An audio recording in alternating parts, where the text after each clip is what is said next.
radio show on SEN Plus. It is 8:37, time for the box. Can we just call it Pandora's box? Well, it is Pandora's box. It's the box. That's what it's called. Time for the box. I won't say the rude thing, Pete. Don't worry. I wasn't that keen on how the rude thing sounded last week, so I've thrown that out the window anyway. So welcome to Pandora's box, and it's a particularly nasty box today, I've got to say. And I'm thinking this issue is probably a little bit more important to women. It certainly was to me, but it's important to men as well because men love women, the women in their life, so it's important to them as well. Wait, let me put my speckies on, I can't see a thing. So on Friday, I had a lovely lunch with my co-host here, Pete, didn't I, Pete? Mm-hmm. And it was a lovely lunch down there on the river, and thought that I was probably going to have a couple of wines because, you know, Ed, it's me. Yeah. Shardy or two. So decided to get an Uber. I don't have Uber on my phone or use them, but it was a friend's Uber, and they graciously offered to just book that for me, so that was great. So I thought, you know, I'll take it. What harm can it do? The car arrived on time. That was great. It was quite a small car, I've got to say. It was a Hyundai Accent. I own a Hyundai. I've got nothing against them. But it was quite small and... Compact. Yeah. The driver was a 20-something year-old guy. And when I opened the back door, because I always get in the back, I think that's a girl thing, I don't know, but I always get in the back. The passenger seat was pushed so far back that even a child couldn't have got in. And the guy kind of motioned quite creepily for me to get in the front of the car, which I never do. Right. So I said no. My human instinct was like, no, I'm not sitting in the front of the car. And I said to him, can you pull the seat forward? So eventually he pulled the seat forward, but he was really in a huff about doing it, which, you know, kind of got us off on the wrong foot maybe. I don't know. It was only a 15-minute journey from one side of the city to the other. Anyway, this driver was really, really tall, and I'm really, really tall, and for a girl. So the whole journey, his elbow, I don't know if it was kind of accidentally on purpose, kept banging and rubbing like on the inside of my knee, which I wasn't really happy about. And so that, coupled with the fact he was trying to get me in the front seat, and this is my first Uber experience, by the way, really made me uncomfortable. So because I was uncomfortable, I thought, you know what, maybe I need to make a mental note of what this guy looks like because I'm looking at the back of his head, right? Maybe I'm going to need to identify this guy at a later date. You know, the doom and gloom was setting in for me. So I looked in the mirror to try and get a look at what he looked like, and he was licking his lips at me as I was sitting in the back seat. It makes you feel very uncomfortable. Yeah, and, you know, I decided to go online and research a little bit about Uber in Australia, and discovered that Uber have actually refused to release the stats on attacks by Uber drivers in Australia, and lots of press individuals in Australia have asked them to release those stats because obviously we've heard about it going on in the rest of the world. And what Uber do is they will repeatedly direct the press to stats relating to the US. And that's despite the fact a 17-year-old girl in Sydney was raped by a Uber driver last year. There have been issues, Ed. Yeah, there have been issues. Wow. So I think it's really bad that they refuse to release the Australian stats, and because obviously they're not like Hackney carriage drivers, black cab drivers in London who need to do the knowledge and have years of training and, you know, background checks and stuff. It's relatively easy to become an Uber driver. So I thought, you know what, if Uber's directed me to the stats in America, let's go to the stats in America. So over the last few years, 103 Uber drivers in the US have been accused of sexually assaulting or abusing their passengers. So I thought I'm just going to randomly take one of those incidents from America, and we'll read that out, and then we'll know what's going on over there. That's obviously what Uber want us to do. So a woman was drunk and she was catching an Uber in San Diego. And I imagine, you know, catching an Uber is kind of, you can go out and get drunk, right? Because you're doing the right thing. You're not driving. So she got in and felt ill. And partway through the journey, she asked him to pull over because she felt she needed to be sick out of the car door, which, you know, obviously she was very drunk. And at that moment, she passed out.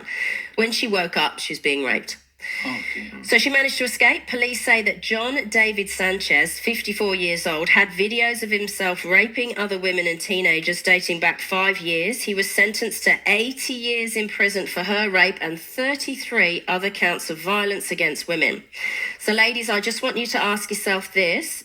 How do you know you're not getting in a car with John David Sanchez when you jump in an Uber? You don't. right? So that's something you need to think about. Now, I believe there's another company set up, Eddie, you've just told me, that's specifically for women, driven by women. Yeah, Sheba. I think Sheba is for women doing that. So that's just something to consider, because honestly, just because something feels easy, an easy option, actually doesn't mean it's easy. My experience was not good, and I just wanted to bring, that to people, because I would advise everyone who uses it regularly, and because also, this is used in the corporate sense as well. It was in my case, this was a corporate lunch. So what I would encourage you to do, because Uber won't release the figures, is just Google, I'm sick. Google attacks by Uber drivers in Australia and make yourself aware. That's the end of Pandora's box. Maybe taxis might make a comeback.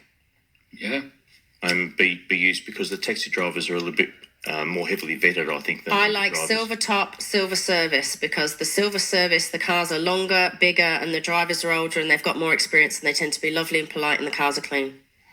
Excellent. Very good. Ed, it's time now for People Are Strange. Nikki is strange. Always, Ed, particularly today. Am I still husky? Do I still sound sexy on the radio? Yeah, no, all good. Nothing wrong with that. Ooh, I think I'll stay sick forever. How do I do that? So, people What are is strange for you today? Oh, it made me laugh last night, and really there were so many serious subjects that I was researching. It had to go some to make me laugh. So there's a Facebook post from a bridezilla in the UK. A bridezilla? A bridezilla. You know what a bridezilla Yes. is, right? So You haven't seen the TV show? I've seen bits of it, Yeah. but not lots of it. But that's enough, because I've already known bridezillas, like friends of mine. I can't believe the stuff that comes out of their mouth. I don't know what it is when women are getting married, but they suddenly feel so entitled, like the world owes them a favour, and they're literally that princess, and like, you all just bow down and do whatever I want. It's so weird. So this bridezilla was marrying a guy. The guy seems so sweet from everything I've read, and he had a 3-year-old child, a daughter from a previous relationship, and he was marrying again. And obviously this should be someone who's going to welcome your child into the relationship. You would think that you would have the sense to know that, because this is someone that's going to be around your child. I just want to read to you the Facebook post that she put out, and it went... Is it clean? Yeah, Okay. it went viral as Facebook posts can do. I think it had like 50,000. I've just looked up bridezilla on Google. Yeah, it's not good. So her Facebook post Enjoy. read like this: how do I tell my fiance I don't want his daughter at our wedding? I put no kids. I put no kids on the invite, so I thought he'd get to the point, but no, he keeps mentioning her being there. She's 3. I'm marrying him, not his crotch goblin. Oh, he don't didn't. say. Yeah. Can you believe that? And then she wrote, this is his mistake, not mine. I don't want her there because she's needy as you know what, and makes everything about her. If you don't have anything nice to say, scroll on. She makes everything about her, Eddie. She's 3. I'm tipping this is not going to be a marriage with a lot of legs on it. Tanya, I've mentioned this before. Tanya and I met on RSVP. Yeah. On my profile when I was on RSVP, I always said, my kids come first. Yes. In any equation that I do, my kids come first. Oh, you won't How believe the can somebody comments. turn around and say, Well, the comments were things like, of course she comes first. She's 3 years old. You're a horror story. So Yeah. I think with this chick, it's gonna fair work. to say that no guy's going to put his hand up her skirt looking for a library card, Eddie. I don't think she's that smart. She took a blood test last week and she failed. oh, Nikki, boom tish. Oh, my I've got a goodness. joke like that. You do? Go on. Roll it out, Pete. Well, you could say that she had a personality test and it came back negative. Don't you think says no. Computer says no. I wonder. I didn't ever find out if the guy went through and married her, because I don't think he should, and I'm a I bit don't think worried he should. for the 3-year-old No. girl. What do you think, Eddie? Can somebody please message Nikki on her Instagram and see if this guy... Oh, my God, my your Instagram's gonna Or blow your up. Twitter. Twitter or chat at that no, radio they show. can't- Show.com. they Did can't this guy message ever me. marry this girl?